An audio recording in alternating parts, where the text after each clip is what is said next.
आपने मुलाहिजा की GBA 24 घांचे के हवाले से नाज़रीन को आगाह कर रहे हैं। 3 के 30 पर पोलिंग स्टेशन का गैर हतमी गैर सरकारी नतीजा मौसूल हो चुका है।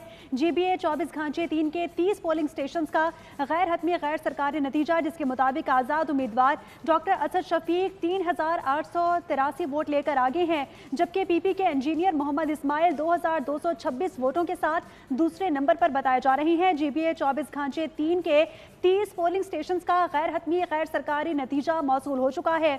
आज़ाद उम्मीदवार डॉक्टर असद शफीक 3883 वोटों के साथ पहले नंबर पर हैं, जबकि PP के इंजीनियर मोहम्मद इस्माइल 2226 वोट लेकर दूसरे नंबर पर हैं। GBA 24 घांचे 3 के 30 पोलिंग स्टेशन का गैर हतमी गैर सरकारी नतीजा, आज़ाद उम्मीदवार डॉक्टर असद शफीक 3883 वोट लेकर आगे हैं, जबकि PP के इंजीनियर मोहम्मद इस्माइल 2226 वोट लेकर दूसरे नंबर पर हैं। GBA 24 घांचे 3 के 30 पोलिंग स्टेशन हैं जिनका ये गैर हतमी और गैर सरकारी नतीजा मौसूल हो गया है। बिल्कुल, साथ साथ नाज़रीन को ये भी बता रही है GBA हुंजा 6 के 57 पोलिंग स्टेशन का गैर हतमी गैर सरकारी नतीजा भी मौसूल हो चुका है।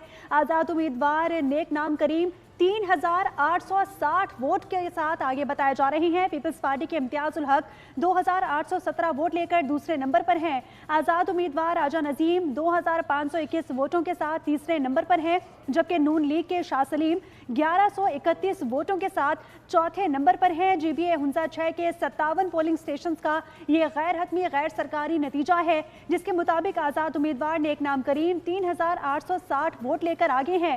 पीपल्स पार्टी के इम्तियाजुल हक 2817 वोटों के साथ दूसरे नंबर पर हैं। पीपल्स पार्टी के इम्तियाजुल हक 2817 वोट लेकर दूसरे नंबर पर हैं। आज़ाद उम्मीदवार राजा नजीम 2521 वोट के साथ तीसरे नंबर पर हैं।